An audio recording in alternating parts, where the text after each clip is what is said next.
First check your relationship with God. What is your relationship with God? How it's going? Is God happy with me?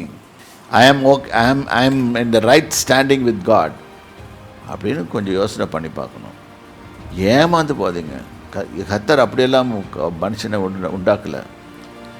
கர்த்தர் உண்டாக்கும்போது செம்மையானவனதாக சிருஷ்டித்தார்னு வேதம் சொல்கிறது.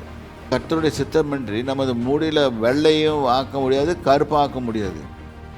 கர்த்தரன் மெய்ப்பராக இருக்கிறான், நான் தாழ்ச்சடையேன். சும்மா மனப்பாட வசனம் சொல்லுமே தவிர்த்து ரியலாக சொல்ல முடியுமா? இதுதான் பிரச்சனை நீ கிறிஸ்தவ உலகத்தில்.